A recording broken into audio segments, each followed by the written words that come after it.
So welcome everyone. My name is Sharon Podobnik-Peterson. I am the founder of Go Love Yourself, and I am thrilled to be here to talk to Annie tonight. This book was actually recommended by Sarah, who's on the call tonight, I think back in February of this year. And I remember seeing this book and saying, okay, Sarah, thanks for the recommendation. I don't think that this is quite the book for me. I like drinking. I don't know that I plan on stopping drinking. I appreciate the healthful concerns, but I don't think that this is the right book for me. And maybe it wasn't at that time, but I think the book that you need always comes when you need it to come. And so a couple months ago, I picked it back up and said, I think this is the right time, and read it. And I remember at one point in the book, Annie says that she is reading, or that you might be reading this with a beer at a bar, and that was absolutely accurate.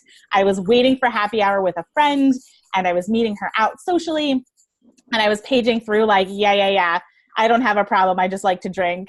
And like took a picture of the book next to my beer at a bar thinking, sure, Sharon, this is normal. And as I was going, I was like, oh my God, you're speaking to everything in my existence right now. Like everything that you're saying resonates with my soul. And like by the end of the book, had written up a contract with my husband and saying, we're not doing this anymore. We're not drinking. We're done. And I think so much of the book resonated with so many of my own personal concerns that it really, Annie, you're working magic on a lot of people. So thank you for that. So the structure of the evening tonight it's a question and answer, and it's a little bit of information, and it's a give what you have and take what you need, ask for what you need kind of situation.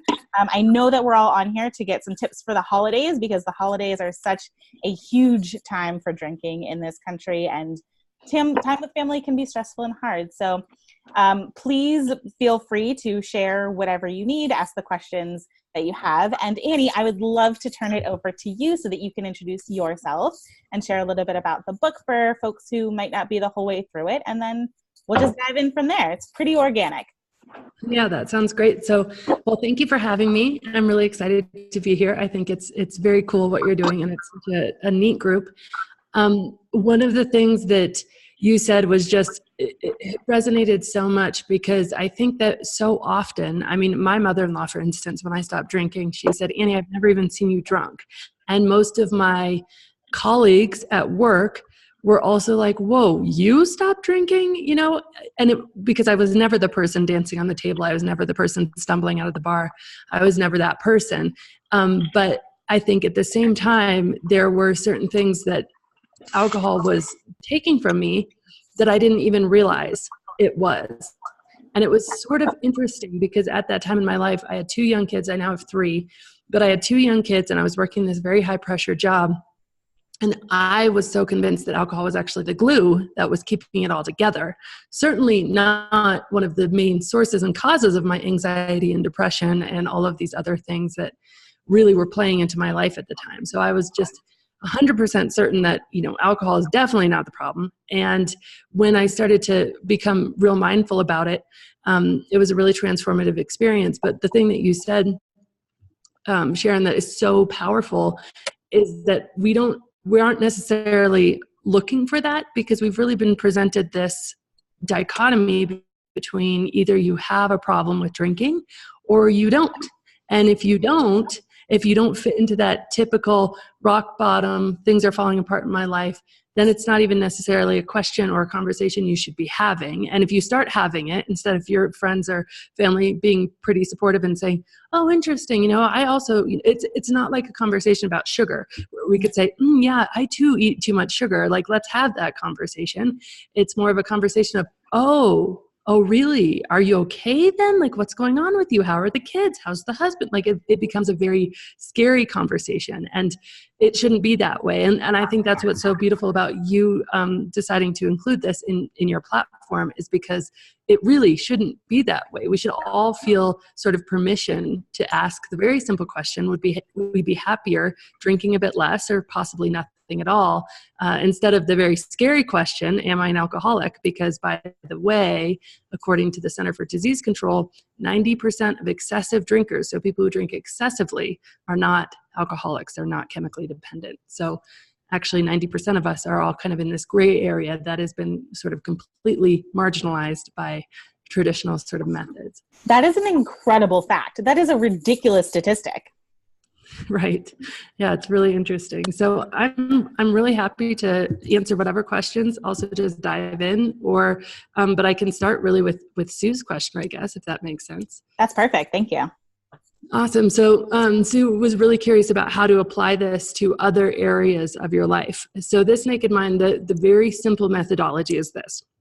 If you have something that you are doing that you wish you could do less of, or wish you weren't doing at all, just write a list of all the reasons that you do it. What are all the benefits that you get out of that thing? So whether that's, eating too much sugar or watching too much Netflix or whatever the case is, what are all the benefits that you feel like you get out of that? And so you write down all of those benefits. And then the process is just to very methodically go through this formula. And this formula is actually, I have it right here. This is my second book. It's coming out end of next month. I just spent the last week reading it in the audio studio. It's like very thick. That's incredible. Congratulations. Thank you. It's called The Alcohol Experiment, and it's basically just a 30-day challenge. But as part of the alcohol experiment, I've developed this 3-step process that you can apply to anything in your life, which I think is really something that people are excited about. So the process is, it's called ACT. I call it the ACT technique, and it's awareness, clarity, and turnaround. And so awareness is simply stating those beliefs. So you write your big long list. What are all of the reasons, all of the beliefs that I have about this thing that keep me doing this thing? And so, for instance, if, and interestingly, very interestingly, there's often multiple layers of belief. So we can have a belief about the substance. So let's take sugar, for example. It tastes good. Great. So that's a belief about the substance. But then we can have a deeper belief really about society. And a belief about society when it comes to sugar is that it's part of every celebration, part of every birthday party. And I'd be left out if I didn't indulge with my friends and family. But then we even have a deeper level of belief, and those are our beliefs about ourself. And those are often really hidden by the beliefs about self and society. So those aren't the things that come to mind right away. But the beliefs about self, for example, is that sugar is a reward. And so I'm somehow, I know for my kids, they just changed this year, but historically, if they were to get a good behavior, they get a sticker, then they get a pencil, then they get, a magnet. And then if they really get to the peak behavior, they get a sucker, right? So like the top, you are worthwhile comes in the form of sugar. And I'm sure we can all remember back to our very earliest memory of sugar being a reward of some sort. And so there's these beliefs, and this is really true for alcohol, where if we're drinking for levels of substance, we drink because we think it relaxes us, right? And I deal with that in the book. Or we drink because we think sex is more fun, or we use it to sleep, or we think we need it to be social, etc. And those things are pretty, I wouldn't say easy, but you read the book, and if you're just drinking for reasons of substance, the book is really going to deal with all of those myths, show you the science behind why it's not necessarily true. However, there's that layer deeper, and that's society. And so if all of a sudden, some of the beliefs are, it's not a wedding without a glass of champagne. In fact, I won't even feel part of the group if I'm not having a glass of champagne. Those are a little bit harder to deal with, that level of belief, because to be honest with you, we are tribal beings. We exist, it's part of our fundamental nature for survival to exist within a tribe.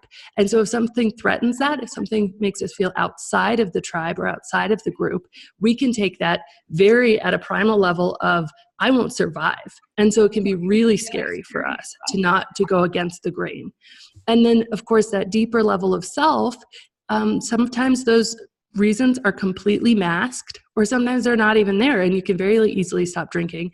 But if you're drinking for things like, for example, I'm not strong enough to be a mom without my 3 glasses of wine, which that belief is perpetuated subconsciously all throughout the mommy wine culture. And all of that culture, by the way, comes from the alcohol industry itself, because they've targeted mothers and women as underserved in their marketing. And so they have put, literally hundreds of thousands, if not billions of dollars millions certainly into marketing and targeting specifically women and specifically moms. And so if you have those beliefs that, I'm not going to be strong enough, or I'm not going to be able to be outgoing enough to network at this party, or I'm not sexy enough to just jump into bed with somebody unless I'm drunk enough not to remember that I'm not sexy enough. And if you're drinking for those levels of belief, then you're much more stuck. And the irony of drinking at that level is that those things don't often surface until we stop the drinking, because drinking is numbing those beliefs. And so they don't come up. And so they're very hard to become aware of when we're still drinking. And so the first step in the ACT technique, with kind of that framework of the fact that there are multiple layers of beliefs around any substance that we're doing that we don't want to be doing, and those layers of belief can all be really transformed through this technique. So this technique has 3 steps: ACT, which is awareness, stating the belief. And if you want to break it up into that substance, society, self, that's great. Often you'll just have substance-related beliefs, and then as you start going through it, you might realize that there's more self-related beliefs. But these are just really the beliefs that you have, why you're doing the thing that you do. And then the second step is clarity. And in clarity, we just ask ourselves a few simple questions. And as part of awareness, it's good to understand maybe where this belief came from. For example, if we're looking at sugar as a reward, we might say, okay, when was the first time sugar was a reward? When was the first time that some teacher or a parent said, oh, good job, when was the first time you got dessert for finishing your dinner? Let's just cut to the chase, right? And so we can look at that and say, okay, where did it come from? So that's awareness. And then clarity, we really want to go in and we want to explore 2 different avenues. And those are internal beliefs. And I'm going to use sugar as a reward just because it's top of mind. But internally, is this actually true? And so do I feel rewarded after I eat a brownie? Certainly, yes. For 5 minutes or so, I do. While it's on my tongue, I feel rewarded. But then what about 5 minutes later? Am I still rewarded? What about the next day? Was it a reward or a regret at that level, at that point? And so you just go through internally, how does that actually make you feel? And is that true for you? And then you look externally, and this is what is unique about This Naked Mind, is it has taken so much research specific to alcohol and really packaged it up to be really palatable so that you can take this external research. So if we were going to take a belief like alcohol relaxes me, and then we want to look at that from an external perspective, we really want to say, okay, is that true? What does the science say? Well, the science says that alcohol, when you drink it, your body reacts by releasing adrenaline and cortisol into your bloodstream. Cortisol is the stress hormone. And so that's the opposite of relaxation, as an example. And there's probably 24 other studies I could cite specifically around relaxation that just really show you that actually alcohol over time. There was this great one, I'll just mention it briefly, where there was 2 sets of mice, and mice are very similar to humans from a scientific perspective. It's great for to do tests, but there were 2 sets of mice. One set was given a normal amount of mouse alcohol for 30 days, and then the other set was remained sober. They put both sets through a obstacle course that was intended to really create stressful response in the mice. It was an intense obstacle course, and then they monitored how these mice dealt with stress. The mice that had been drinking for 30 days were much less able to deal with the stress, both emotionally and physiologically. So alcohol had a very direct effect on their ability to just handle the things that were coming their way. And again, this is one of dozens of studies, but this is the second part of the C in clarity, is really externally. And what does the science say? And so this part is part that would take a little bit of research on your behalf. If you were going to do something like sugar, you would really need to dig in and say, okay, what does the science say around sugar? And, where is this going? And is it really the reward that I think it is? And then the final step of the ACT technique is the simplest, but probably the most profound, and it's called turnaround. And all you do for turnaround is you write down the exact opposite of the original belief, and you say, find 3 reasons at least, and hopefully more, 3 reasons why the opposite is as true or truer than the original. And so sugar is a reward. And then you write it down. Sugar is not a reward. 3 reasons why that might be as true or truer. well, sugar doesn't actually reward my body. It converts into fat, and then I have to deal with that. Sugar doesn't, actually, there's nothing in sugar that, and you come up with like the 3 reasons for that and go through it. And the beautiful thing about this technique is it's not asking you to, I think one of the biggest mistakes we make when we're trying to change a habit is we try to go counter very directly to whatever that habit is. And we say, okay, I used to do this, now I'm not doing this. And we dig in our feet and we use all this willpower. And when we do that, if we pull, the mind pulls back. If we push, the mind pushes back. But if we go with the mind and say, okay, let's just explore this. So through this technique, you're not trying to drop your belief about sugar being a reward.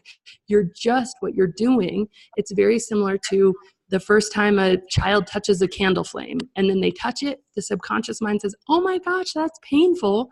And then they're never going to touch it again. And all of a sudden, there's no effort involved in not touching a flame. It's completely ingrained into the mind. And so this is a very similar process. Once the mind can see some of the fallacies, all of a sudden, that belief really weakens in strength without any effort on your part. So I would just apply that to whatever it is that you want to change. And I think you will have really good success. Thank you. Awesome. Did anyone else have specific questions?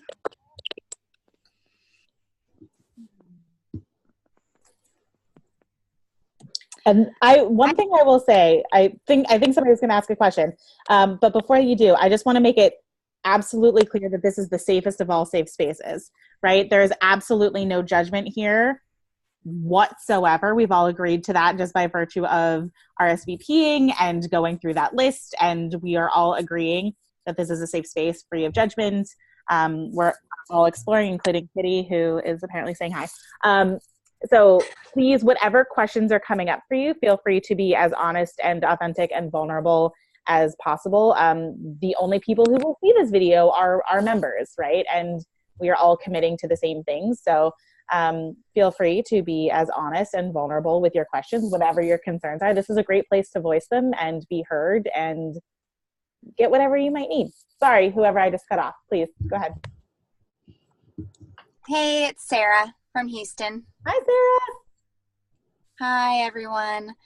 Annie, I had an experience recently where I'm coaching our pharmacy residents through some wellness and well-being topics, and recently sent them some information around being mindful about alcohol.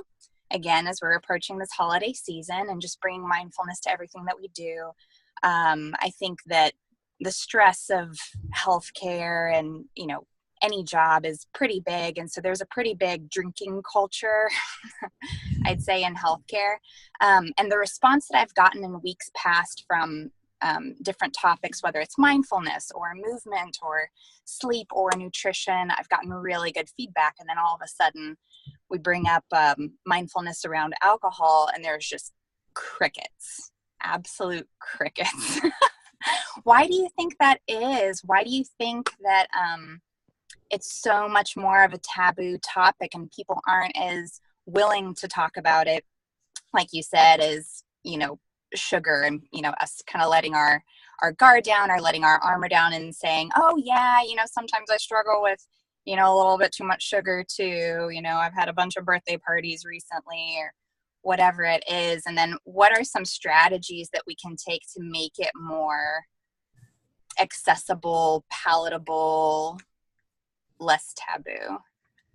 Yeah, it's such a good question. Well, first of all, I think in the healthcare industry specifically, not only is it, just incredibly rampant. I have a huge amount of my clients that I work with one-on-one or in group coaching settings are doctors.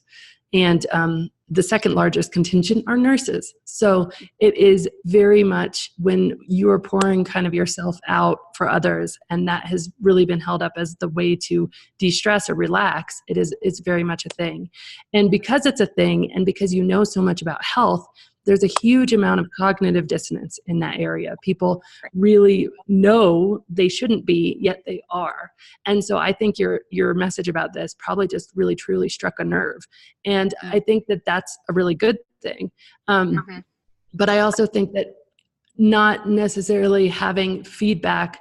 It's very difficult, and it's a beautiful thing that like Sharon has created such a safe space that like we're all on here, we're all talking about this, and it is not an easy thing to do. It is not an easy thing to create a space where, especially in a professional environment, where it is safe enough to have this conversation. And a lot of people fear, like I allow people to join completely anonymously different groups and set up fake Facebook profiles. And that's what some of the doctors do. We had a doctor, he's a cancer doctor. He was at a function and he said he was in a room of 300 doctors. He was the only one, and they are all cancer doctors, and alcohol was declared a known carcinogen in 1988, no safe levels of drinking for cancer. And he was the only person in the room not drinking alcohol. Yeah. And this is doctors. So I think you just did absolutely strike a nerve. I think that the way to make it the way that I have been successful in making it a conversation is by being vulnerable with my own story. And I don't know if that's comfortable for you or not in the situation you're in. But when I talk about me, then all of a sudden people take me aside and they say, oh, me too. Whenever I try to just give advice or give statistics, and then it's like, all right, see you later. Who brought the anti-alcohol evangelist? She's no fun. And if it's not that you're comfortable with your own story, I think telling other people's stories is really great too, especially if you say, oh, I heard, and whether it's, you're just personifying your own story into somebody else just for that extra layer of anonymity, or whether it's like you even want to go on. I know I have hundreds of stories on my blog that you're welcome to just go and say, and some of them are from nurses or some of them are from people in healthcare professions, and you just go and say, so-and-so this, so-and-so that. If any of this rings a bell, here's some resources. But I also just wouldn't beat yourself up in terms of expecting response to this, because that doesn't surprise me at all. But I think that probably because there's crickets, it's probably the most important one that you've ever sent out. Yeah. Thank you so much. Yeah. I feel like Sharon said, even, when we were talking about this months ago, that, when it's brought up, it's not always the best time for everyone to think about it or start processing it, or, just to start examining yourself. But, maybe, I don't know, you could call it like planting a seed or whatever, like whenever people are ready, they're ready. Yeah, it's very much, I think, in that way. I mean, there's like a parable, I think about that, but you often don't know the fruit of your labor, right? Like we'll never actually know where that stuff may have ended up. And that can be hard, because sometimes we really like that instant gratification of like, yeah, you hit it on the head. I'm really into trying meditation, or this sounds great. But there's huge positive social currency in some of those things, like things that meditation, even eating healthier, like we've made those very trendy. Those are very positive. But we still have this massive stigma around even asking the question about our drinking. But the more people that are talking about it, and that's one of the reasons I do the podcast I do, which is just sharing people's stories. And the more people that are talking about it, the more we're going to have permission, because all it takes is somebody who has a story similar to yours, which, isn't, my story is not it's not the rock bottom story. And so it was actually, everybody thought I had everything under control, and I did mostly too. And so when someone sees that, oh, well, you thought about your drinking, maybe I should too. So that's a really cool thing. Mm-hmm. Good advice. Thank you. Can I actually ask a follow-up question about that? Of course. So I'm wondering, because I totally agree with the sentiment of like, share your story, because that's going to connect with the humanity in them, and like the moment where they might have questioned something, whatever. Have you ever experienced a questioning of credibility that comes with the owning of that story, right? The way that I see it is, I'm like, Annie shared this. That is incredible that you would be vulnerable enough to do this. I respect you so much just for having told your story. And I wonder if there's ever like, has anyone hold your credibility into question because you've owned this part of you? Does that make sense? Oh, absolutely. And yes, Okay. yes, it has happened many times. So I, prior to writing the book, and even after I wrote the book, but I was basically the chief marketing officer for the largest foreign exchange company on the planet. And I was in charge of 22 companies globally, And I got recruiter calls, headhunters for, multiple hundreds of thousands of dollar jobs, probably 2 or 3 a month. And I remember coming out on LinkedIn, and I remember getting an email right away saying, you just committed career suicide, right? And I was like, yes, I guess I did. And I didn't really intentionally commit career suicide. I'm glad in hindsight that I did it without knowing that I was doing it, because I don't know that I would have had the guts to do it. It did make me go all in on the new business venture I was starting up as a result of the book, and that was great. And in hindsight, it all worked out how it was supposed to. But those recruiting calls went from, and nothing really on my profile changed, by the way. I still have all the same credentials. I'm still and they went from people wanting to, put me in these crazy jobs to, I probably haven't gotten one in 2 or 3 years. And so, yes, that absolutely happens. And again, it's just really, and I think that, to Sarah's point, in the healthcare industry, that's even more intense.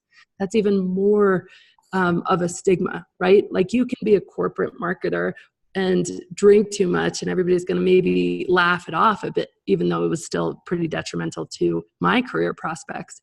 But if you are a doctor, and that's calling other people's, like, oh, well, are you drunk on the operating room floor? Like, what is going on? And so it is very, very scary for people, and it really prevents people from getting help, which is really tragic. Do you have any tips on how to navigate that?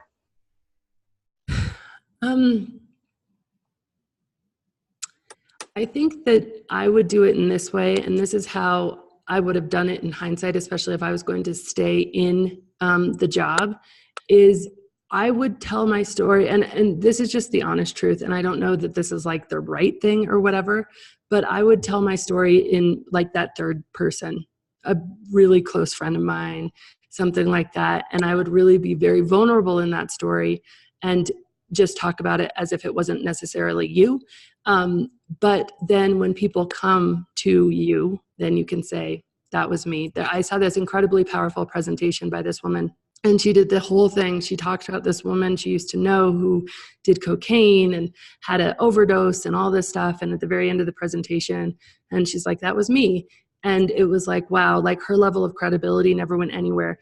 But I wouldn't necessarily say that was me until the people come back to you and you've created more of a safe space where you don't feel like, because the problem isn't with the people coming towards you. The problem isn't with the people who are going to say, oh, wait, I see myself in your story. The problem is going to be with the jerks and haters who are not going to be able to do that, and who are just going to use it as a way to, whether it's through jealousy because you're, look better than them, you're thinner than them, you're more successful than them, you have more money, who knows? But they're going to see it as a chink in the armor. And so those aren't the people you're going to help anyway. So I don't think there's any harm in them not knowing that it's actually you. So that would be, I think, my advice. And I don't know where it sits on like the moral scale, but that's what I would do personally. Thank you for that honesty. That's perfect. So there's another question here in the chat, unless anybody had a follow-up question about that. Okay, so the question in the chat, do you feel like giving up drinking made you feel like you still needed something? Yes, and so here's why. It's back to that idea of it being a reward. We have told ourselves that, there's this thing called temptation bundling, which is great, and it's a beautiful thing to do. And basically what that means is if you're folding the laundry and you put on Netflix, folding the laundry is not as painful. And so if you're running and you get on the treadmill with your favorite podcast, running is not as painful. And we've done that inadvertently with alcohol forever. So I'm going to get through this meeting because in my mind, I know I'm going to have that glass of wine at the end of the day. I'm going to be able to handle my kids because as soon as I put them to bed, I'm cracking open that bottle of vodka, whatever the case is. And so we've created this very, very clear pathway in our brains saying we need something. And with any habit, it is so vital that you replace that something with something else. And it might take a few tries to really get it right. Some people, I was interviewing a woman today for my podcast, and she literally said that, she just creates mocktails and she loves it. Some people go with non-alcoholic beer, non-alcoholic wine. Some people, switch to like my herbal tea here, which some people love, some people don't. One thing that I did in the early days is I used dessert at first, and that went away. It wasn't a forever solution. But I honestly, if we were all out to dinner and everybody else was drinking wine and I felt like I was missing out on something, I would be the only one ordering dessert. Like, yes, I do want to see a dessert menu. I deserve it. I didn't drink 500 calories of wine. So I think that was a really important thing, that you switch it with something else. And, think of things that you've wanted to do for a while that you haven't let yourself do. One of the best things about giving up drinking is how much dang money you save. And when I was drinking some of my heaviest, I was living in New York City. And so it was an incredible amount of money. So then I still have a rule. Last night we went out to dinner with some friends, and I have a rule that I will allow myself to order the most expensive thing on the menu because I'm not drinking. And so there was this like crab stuffed filet mignon, and it was $38, but I'm like, you know what? Everybody else ordered a glass of wine, so I am ordering this entree. Mm-hmm. And so I really indulge myself in other ways and do it kind of still mindfully, but just, really make sure that you're filling that. We need to appreciate ourselves. I think that's the whole premise of Sharon's entire business. And I think it's so beautiful, but it's so needed and it's so necessary. And so, yes, absolutely. If alcohol has been one way that you've kind of been giving yourself an attagirl and you take that away without putting it back with something else, you'll feel that, and that won't be pleasant.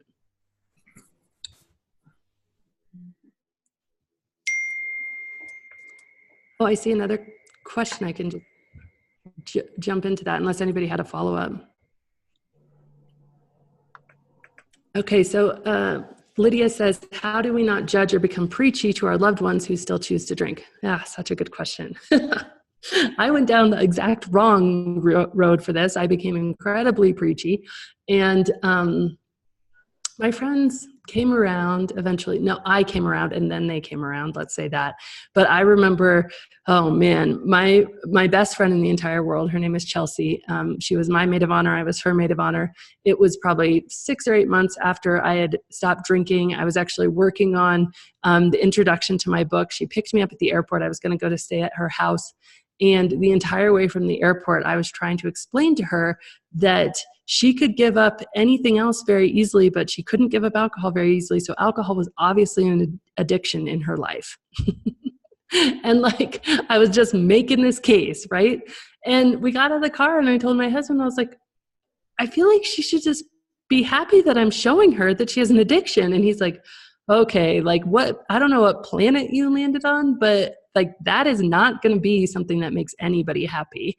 And so yeah, that doesn't work. And I think it's very similar to parenting, where with parenting, you can tell your kids what to do in a forceful way as long as you control them, as long as they are young and under your roof and you're bigger than them. But as soon as they become older and move out of your roof or make their own money, then you have no control and you have no ability to force your views onto them. And so the thing that I believe that I need to do most as a mom is to earn influence. And so if I earn influence, then I can influence them when they're under my roof, and hopefully I can still influence them to some degree when they're out of my roof. And I think that's the same with alcohol, is that we cannot give advice, we cannot tell people what to do. And in fact, I think it's very hard for us to tell facts that are scary. And here's why. Is because when we are in the position like I was, where I just really believed that alcohol was actually the glue holding everything together rather than the thing that was actually destroying everything, it felt like my only friend. And so if you were going to insult my only friend, I wasn't going to be ready to hear it. I was going to be really upset with you. I was going to take offense. It was going to ignite something in me that I couldn't explain in terms of defensiveness, because I was so threatened by the fact that I didn't see any other way forward or any other way out of it. So if you tried to badmouth my only friend by telling me how my only friend was actually causing cancer or stabbing me in the back or gossiping behind my back or anything, I was just going to put up my hackles. And so I think the best thing that we can absolutely do, which is really hard for people like me who just want to shout this from the rooftops, is to show up and not drink and not say anything. And then guess what? People start to ask you. People will be like, oh, you don't drink anymore? No, I'm just happier without it. Oh, huh. Oh, that's interesting. And usually people don't ask you right away. Usually they launch into their own drinking story and they say something like, oh, well, I mean, I don't really drink too much. I feel like I'm pretty in control of my drinking. I'm generally just a social drinker. I mean, occasionally I'll have a few too many beers, but it's really not that often. And like all of a sudden, but they're talking to you, and that's really cool. And then you just listen, you say, oh yeah, me too. I was totally in that situation. I can relate to everything you're saying. And then they're like, oh wait, I just tried to justify myself to you, and you're saying you're like me. And so like this whole thing's going on in their head where they're like, wait a second, like, oh, that's so you didn't really feel like you had a problem either? Like, no, I mean, I certainly didn't have, a big problem with it. I just really realized that it wasn't doing me any favors. Oh, well, what do you mean by that? And so all of a sudden you're in this conversation where you are able to influence and they're open to it. And so I really would, again, allow people to come towards you in this, and people will. They will. If you just show up and, have a good time, ask questions. One of the best things, just as a side tangent, that I think you can do ever for social anxiety, which is one of the main reasons people drink, is really just dive in and ask questions of other people there, because we all feel uncomfortable. No one, not even the most intense extrovert, goes into a room of strangers and is just like, oh yeah, I got this, And so if you just show up and just start asking people questions, not only will you become their favorite person on the planet, and all the research supports this, and it's just logical that people love to talk about themselves. So if you're asking questions and really honestly interested in the responses, you develop these great friendships, you meet really interesting people, and people are like, wow, this person is so much fun to be around. And then they notice that you're not drinking. And so just showing up and being real with people and not drinking is like the most powerful evangelism for this message ever. In terms of judging, I think it's a little bit more difficult. I think that one of the things that happens is that eventually the party will reach a point, or the night will reach a point. And at first I was like, okay, I'm not going to change anything about my lifestyle. I still want to be the one showing up. I still want to be the one staying up till 2 a.m. And I did that for a long time, probably for about a year. And then I started to just take a little better care of myself, because what would happen was that you stop sharing the same space with the people who are drunk after a while. And so they are no longer as present as they were before. You can tell in their eyes. We've all been around drunk people. You can use it as a really good reminder for why you don't want to be there anymore. But they're no longer engaging with you like you were before. And I used to see it as like, oh, I'm being a brat, or I'm selling out, or I'm not, whatever. I'm going to stay. And then eventually I really just said, I need to take a bit more care of me, because not only are they really not going to remember if I was there or not. So if I politely excuse myself, or even better, ghost. I think ghosting is like one of the best things to do, because you just can leave. Yeah. It's such a good thing, because nobody notices or cares. And then you just see them the next day. I mean, drawing attention to the fact you're leaving you do not have to do that. There's no obligation for you to do that in a group of people. Mm-hmm. I think that just slipping out is actually even more polite in most instances. And so I think that taking care of myself in that degree helped prevent a lot of judgment, because I would find myself in these situations where everybody was drunk and everybody was not fun anymore. They got dumb. They just weren't engaging, and they were not entertaining me. I wasn't entertaining them. They were really all in their own world. The jokes got silly. And then the judgment would come out, and then I would leave feeling like, oh man, why am I like, judgment doesn't feel good inside of us. It feels pretty toxic. And so really knowing that I was just preventing that. So when people stop really sharing the space, and you can feel it, you can feel when people are sharing your space, and you can feel when people are not, when they're in a different space, when they're in a drunken space, and then just kind of, very peacefully leaving and just going and doing something that really does feed your soul, which for me usually is like a really good book, or, really good movie, something like that. And or even some really few extra hours of sleep so I can get up earlier.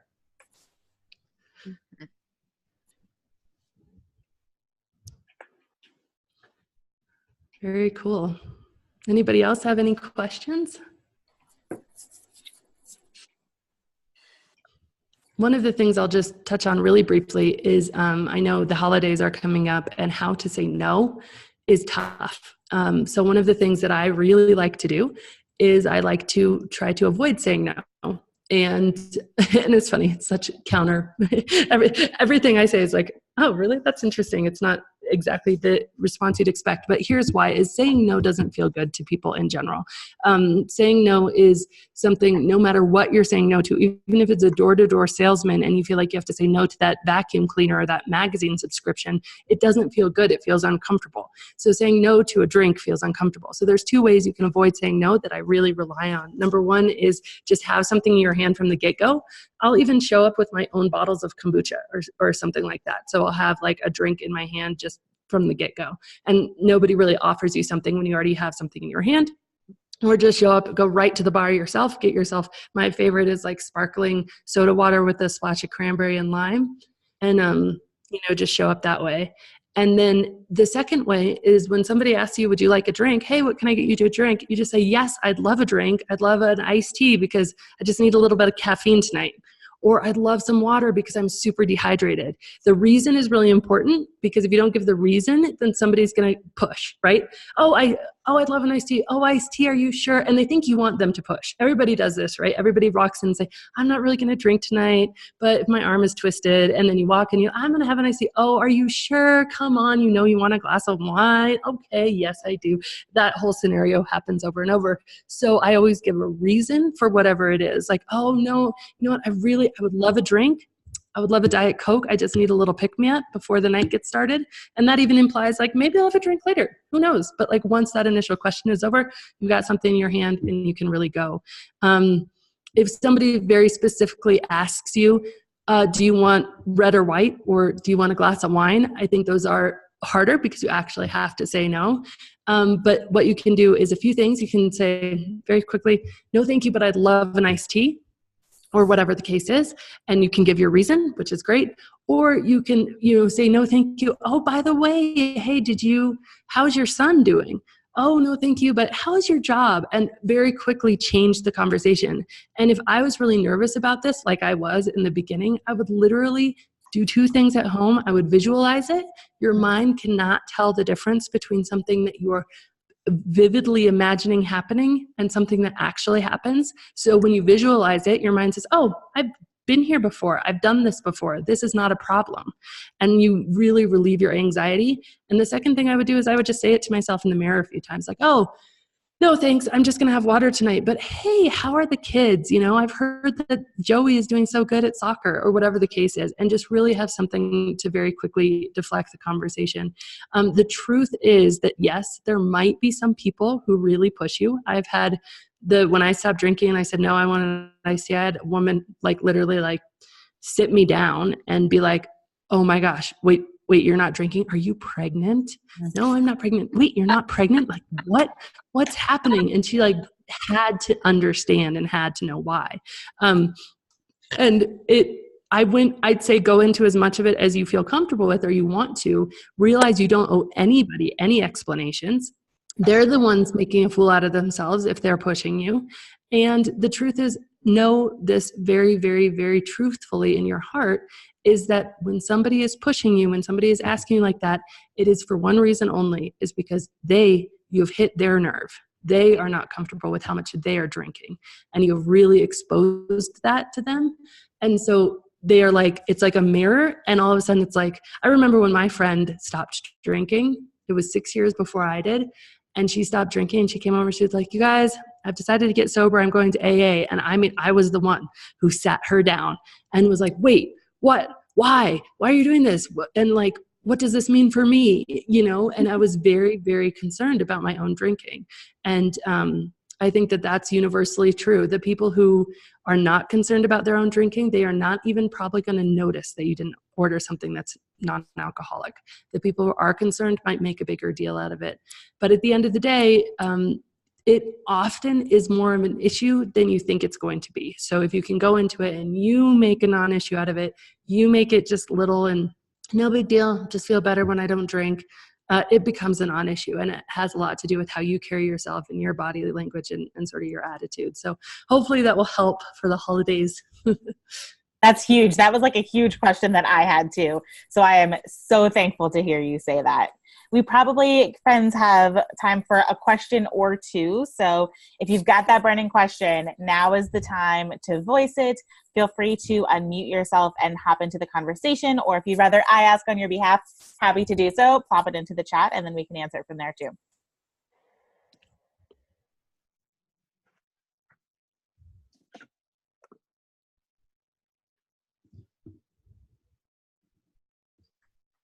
Okay, well, I have one more question. And first, I want to say hi, Annie. Hi. I read your book first when there was a free version on Reddit, Stop Drinking. Oh, And cool. I've tried every smart meetings, AAs, and everything, and it really did change my mind into poison, and it really helped me stop drinking. And that was a year ago, so I'm a year sober now, and I'm really excited. And it's great to meet you. Thank you. The question that I wanted to get to is, what are some of those rewards that you replaced? You were talking about a book, a good movie. What else can I kind of make a list of to go to when I do feel that desire to reward myself with something? Awesome. Well, first of all, congratulations. That's huge. And yeah, that was one of the biggest bummers for me about going with Penguin Random House is they didn't let me give my book away for free anymore. I just like wanted to, and they're like, nope, can't give it away. I did get it written into the contract that I could give it away free to prisons. So that's where I can still give it away free because they assume prisons aren't going to buy books. So that's cool. But I loved. Incredible. Awesome. Kudos to you for like making that happen. That's amazing. Yeah.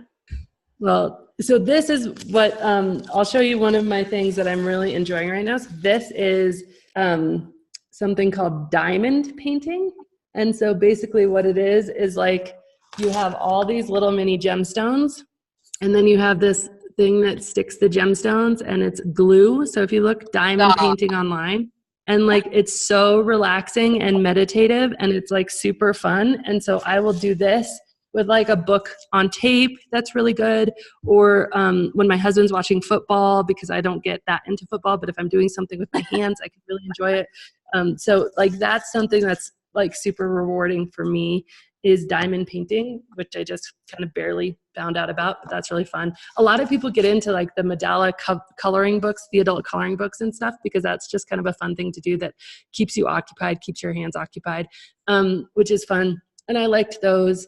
I think also I made a list, and I would recommend doing this, of the things that I liked to do when I was like 8 to 14, 15. So really, and maybe even 18, 19 if it was before. So I went back and I was like, what did I really love to do before I was introduced to all the things that I should love to do, that society loves to do? Like, what did I love to do first?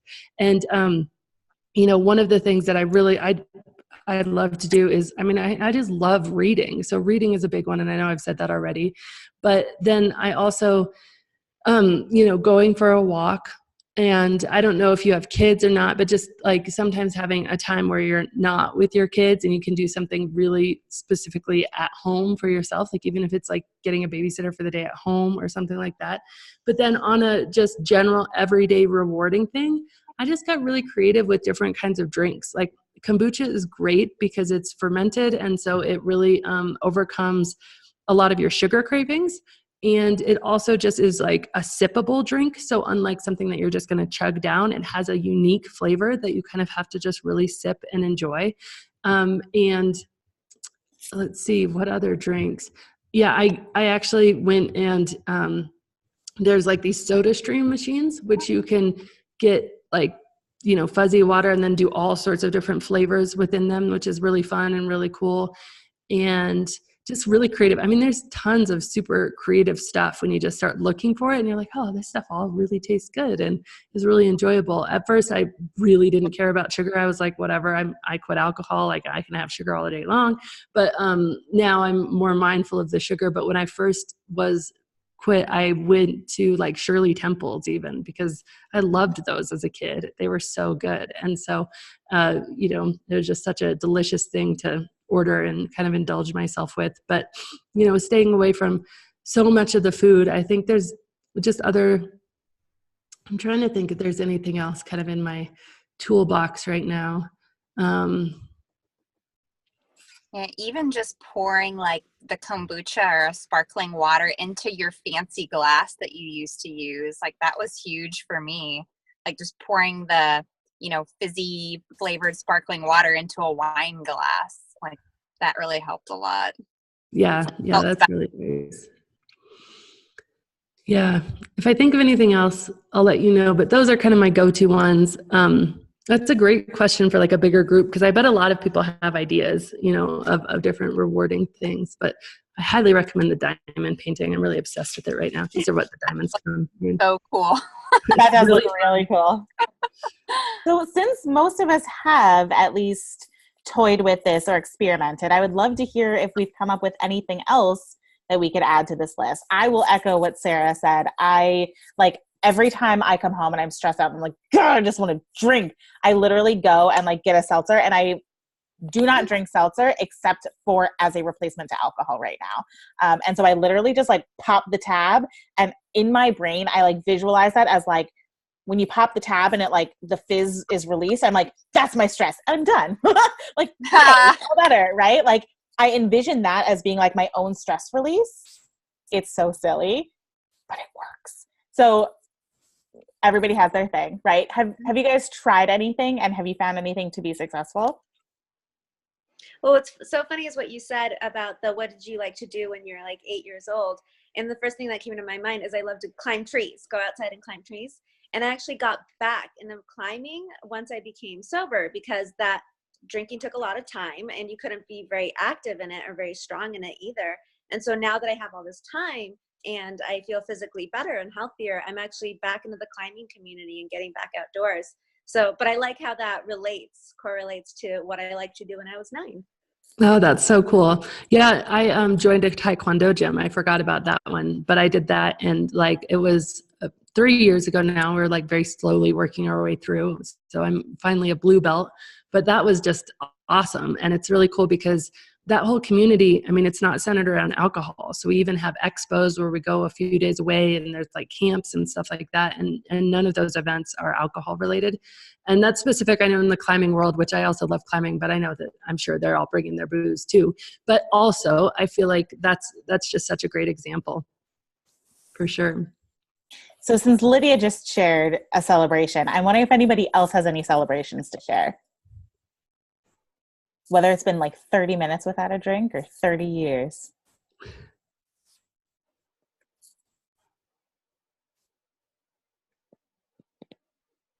Sarah, I think it's been a while since you've had a drink too.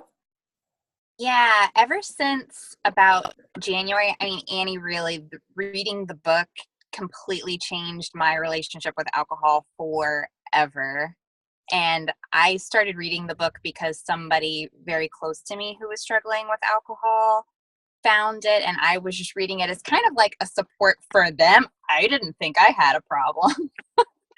And it changed my relationship with alcohol forever. So thank you so much.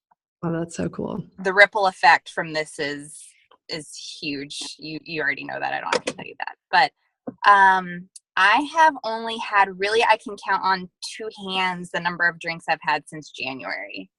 No, that's awesome. Congratulations. That's big. Thank you. I think that's so powerful, because it's not necessarily for some people it's yeah, never again, but for a lot of people that's not going to be the entry point. And so having it completely shifted and changed, I think that's one of the biggest problems with the conversation we currently have, is we don't approach anything else in life like that it's 100% a success, and one slip up is 100% failure. And so making a massive percentage reduction for you is probably 99.9% reduction. That's amazing. And so that's just so cool. And I think we should all look at it that way, because if we did, then this conversation would be much more mainstream than it is currently. So that's really cool. Yeah. I did think of one other thing, and I just recently got into this, but it's so cool. Has anybody tried a sensory deprivation float tank? No, I'm scared. But it looks really cool, and I've heard such good things about it. I was super scared too, but this is the coolest thing about it, is that I remember very vividly being a drinker living my life and being like afraid to have any moments of silence in my life, because I would get into my car, I'd turn on my book on tape, I'd get home, I'd put on the TV. I just wanted the noise all the time because I was really afraid of my own mind and my own thoughts. And it wasn't even a conscious fear. It was just that I tried to fill every single moment. And alcohol helped to turn off anything in my mind that was going or running that was stressful. And so what the sensory deprivation tank does, and I think you need at least a 90-minute session, which sounds terrifying and was a little bit scary, I won't lie, the first time I went. But your brain, eventually it runs out. Like you're just there and eventually it just runs out. And then you enter this kind of meditative, like this state of just kind of like, it reminds me a lot of the few moments where you start drifting right before you fall asleep at night. The bliss field. Yes, the theta brainwaves, I guess it's called. But you enter this state for an hour. And then what you realize is like you alone with you is actually really cool. Not only is it not scary, but it's actually like, wow, it feels like home. It feels really safe. It feels really good. And that gives you this whole new, now after I've done it, meditation has always been a struggle for me. I'm on day 90 of meditating, 3 minutes minimum a day for total 90 days, or I think it's 93 today. But for me, like I have to build on the 3 minutes because I can't do it for longer. I feel afraid of being bored. I feel like I'm going to go out of my own skin. And I always talk about micro commitments. Do something that you can build on as success. If that's going to be 7 days without alcohol, awesome. Build on that. If that's going to be 30 days, build on that. But what we do so often, especially with drinking, is we aim for something that I'm never going to drink again. By the way, you're never going to know you're successful until you're dead. And then you build on failure. And so you're like, when you fail, you feel like you failed at this goal that you were never, ever going to be able to celebrate. And so if you start to just really build on success, like 30 days, and then build on that, and then 60 days, and then build on that, and build on success. And so that's what I'm doing with meditation too. I'm like, okay, I know I can't do 10 minutes a day. I tried that. Didn't work. Tried that for years. I know I can't do 5 minutes a day. Tried that for years. So it's like, I'm going to do 1 minute a day. And then when I get to 10 days, it's going to be 2 minutes. And then when I get to 30 days, it's going to be 3 minutes. And then at 30 days and 3 minutes, I tried to go to 44 minutes at 40 days. And it was not working. All of a sudden I was like, I was just like, so I was like, all right, I'm going to stay at 3 minutes until I really feel like if there needs to be more time. But what I will say about the sensory deprivation tank is now I find myself looking for more times to just kind of be with myself a little bit. And I'm reading this book and it's like blowing my mind. It's so good. It's called, I think it's called Think, Learn, Succeed by Dr. Caroline Leaf. And she talks about how the brain, our thoughts and our mindset actually shape the gray matter of our brain, which we know as neuroplasticity is fairly well known, but she goes into the deep science about this and how to really do that. And one of the things she says is that we need time just with the thinker, just to let our mind run and just to let our mind think. And with, our cell phones everywhere and picking them up every second we're free, we pick up a phone and we look at it. And by doing that, we create all this additional anxiety in our lives because we don't have time to just think. And so she's like, even if it's 7 minutes a day throughout the day where you're just staring off into space, it's how babies learn. They just have this alert awareness where they look off into space and they just let the mind process. And we don't let our minds do that. And so it creates all this unwanted noise and stuff. And the sensory deprivation tank, I think, is like a catapult to that, because once you do 90 minutes, then closing your eyes for 3 minutes a day and just focusing on your breath becomes like, okay, I can do that. And so anyway, I highly recommend it. I know it sounds scary, but I think it's totally inspired. Really, I'm going to try it now. All right, cool. Awesome. So it looks like we are approaching time, and I want to be respectful, especially Annie. Thank you so much for sharing your time with us tonight. I know you've answered a lot of the questions that I've personally had, and I see nods as I'm looking around. So it looks like you're answering a lot of questions that a lot of us had. So thank you so much for being so gracious and willing with your time and energy and attention. I know we all really, really appreciate it. And to the entire community, thank you for being here and for showing up and for being honest and vulnerable and putting yourself out there and asking the questions that matter to you.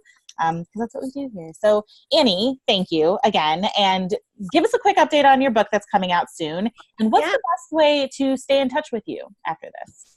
Awesome. So the book is The Alcohol Experiment, and it's coming out 12/31, and it's a 30-day challenge. So it's really great for those conversations where you want to influence somebody or talk to somebody, but you definitely don't want to have the big scary conversation. So it's like, hey, let's just try this. And so it's also a free online challenge. Right now it's free. I'm going to start charging for it after the book comes out, but right now it's free at alcoholexperiment.com. So if you want to do it now, it's free now. It's a great time. And yeah, that's probably the best way. And then Instagram, Facebook, all those sorts of places, I'm there for sure, either as This Naked Mind or The Alcohol Experiment or Annie Grace, all three of those. I don't know why I decided to try to maintain 3 different Facebook profiles, but God, that's now so it's happened. Perfect. Well, everyone, thank you so much for spending the night with me and together. So I really appreciate your time. This will be made available to the Facebook group. So if you think there's someone who might be interested in watching it later, it's always available there. But thank you. I appreciate your time and enjoy your evening. Good luck with the holidays. You're going to do great. And let us know how it goes. All right, everyone. Have a good night. Thank you. Bye. Bye, everyone. Bye.